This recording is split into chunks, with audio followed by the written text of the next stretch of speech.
Ladies and gentlemen, get ready to listen to some mumbly jumbly. All the way from St. Albans, your host for tonight, Abs the Magic, Supercoach Godfather. Hello and welcome to my channel. Thank you for joining. Today's topic is Darcy Cameron. We're going to do a full analysis on him and let's see what he has to offer for us. Let's find out. Okay, I've gone into Darcy Cameron's profile on the app and I've got my calculator ready. Let's work out what he's priced at. We know it's 465k, divide that by the magic number, and that equals he's priced at an average of 84. Okay, which is reasonable. I'm sure he'll get that. Let's do some digging in now. Okay, I've gone to footywire.com and going by his previous averages, well, last year was 84. The previous years before that, I wouldn't really look at those because they're really irrelevant, to be honest, because back then Grundy was playing in 21, so that changes everything. So let's look at 2022 and what he did. I've put up 4 websites that I'm going to trace all the data with. One is DFS Australia, which has the heat maps. One is AFL tables, which is going to give me disposals, etc., and goals and tackles. One is daily fantasy rankings, which is going to give me ruck time. And one is Footywire, which will give me the scores. Now, I've cheated a little bit, and I've sort of looked at ruck time, and I've seen that Grundy was ruck for the first 6 rounds. So we're not going to do anything for the first 6 rounds. So we're going to start from round 7 onwards. 115, 108. He's scoring really well. All right, we're very happy with all this scoring so far. Okay, so we don't have a problem. Let's keep continuing. Let's look at ruck time. Okay, round 11, he's got 70%, so I'm happy with that. Round 13, 68%. I'm still happy with that. 53%, I'm not happy with. All right, let's have a look at what happened in round 12. All right, round 12, what did he score? He scored 129 with hardly any half ruck time. What did he do? Round 12. All right, round 12, where's round 12? He had 26 disposals. Kicked 1 goal, 1. He had a day out. And, he had a really good day out. He's hardly ever got 20 touches, and he's got 26 that day. That was against Hawthorn, all right? So it was against weaker opposition. I don't even know if they had a ruckman that day. Actually, let's see who the ruck was for Hawthorn. It was Reeves was their ruck, and Kajishi was their second ruck, all right? So that's probably why he had a day out. Let's have a look at his heat map. Round 12 heat map. Okay, he was mainly around the boundary line, pretty much everywhere. He was running, even though he didn't have many CBAs, he was still rucking. Okay, so let's have a look at round 15. 51% ruck time. What did he score? 117. He's actually doing okay with not much ruck time. It's not too bad. He's pretty much all over the ground a little bit. He's not getting a lot of touches now. That's pretty much his normal. He's usually around about the 15 touches mark. He's not going to have that 26 you saw every week. But 15 for him is not too bad. And he got 117 points out of it, so it's actually quite good. And yeah, so looks like even though it says 53% ruck time, he spent a lot of it in the middle. Okay, let's go to one of his bad scores, round 18 and round 19. 2 scores in a row, 78 and 71. So round 18, let's have a look at the chart maps. Round 18. All right, he spent more time forward.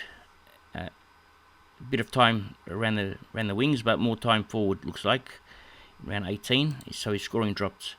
Round 19. Okay, I don't even know what he did. He went full back, full forward. He went on the wing twice. All right, this is a pretty bad map. All right, so that explains pretty much why he had a bad round 19.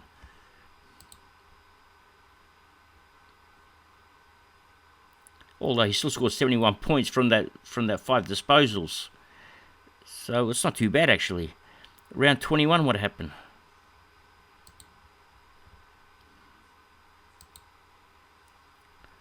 He didn't play forward. He didn't play any. He must have. What happened to him? He just played on the wing a little bit. Oh, this is bizarre. Let's have a look. Round 21. 79% time on ground. So six touches. Interesting. Okay. Round 23. What happened? Round 23. Mainly forward. And mainly forward is not good for him. Okay, I got out the calculator. From his 16 games without playing with Grundy, he's averaged 96.5, which is good. It's not like he's going to become your R1 or R2. I don't even think R2.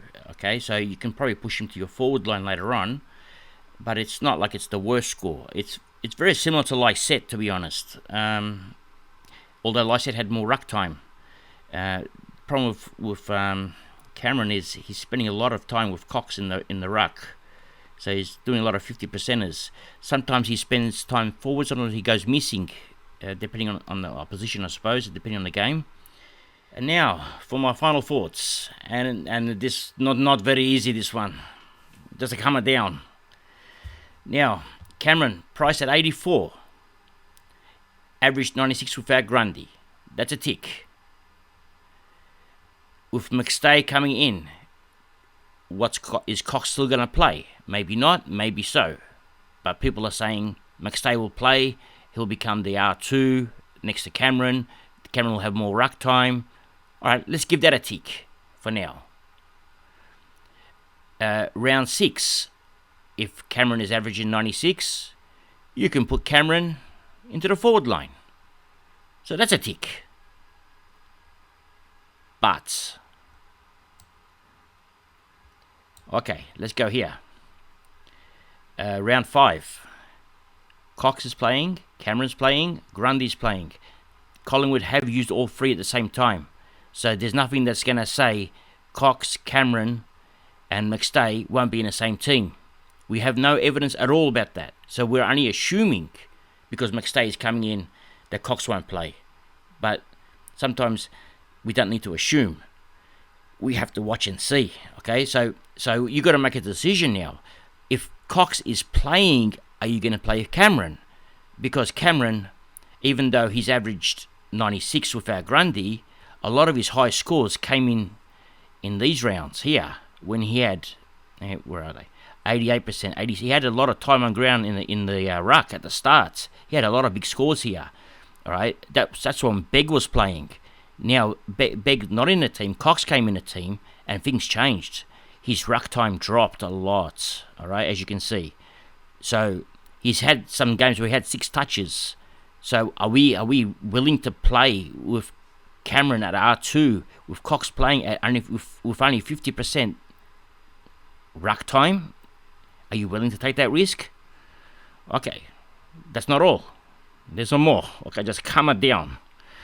Now, in round 6, we were saying that we're going to move Cameron into the forward line with his 96 average, which I'm not sure if it's a real average now, because that average doesn't include Cox in the team. That's more with Begg in the team and Grundy out.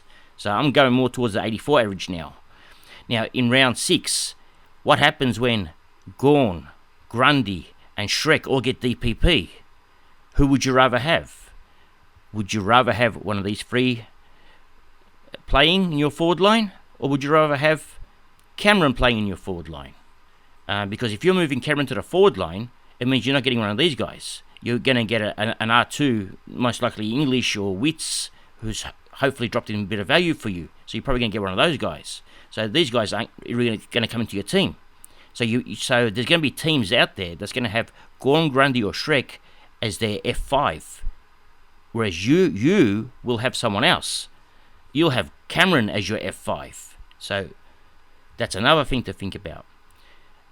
Then there's another scenario, the sub rule. What happens if all 3, Cameron, Cox and McStay, are playing, and then they bring in their sub who's a young gun, fast running player? They've got to take a tour off. Usually it's a ruckman, because they've got two ruckmen to start with. So who comes off? Cameron or Cox? McStay's not going to come off because he's a forward. So it's going to be Cameron or Cox. Maybe they'll do 50-50. 1 week Cameron, 1 week Cox. You don't know. We don't know. I don't know. These are the risks you're taking with starting with Cameron. So my final thoughts after saying all this is I'm probably going to pass on him. I'm going to pass. It's just too risky for me. I mean, honestly, I'd rather start with Lysette. But there are two better options in English and Marshall. So it's up to you. It's your decision. I can't make your decision for you. You're the coach. You are a super coach. Just calm it down now. You're the coach. So you got to make your decision. And as always, it's nice to be important, but it's important to be nice. Ciao for now.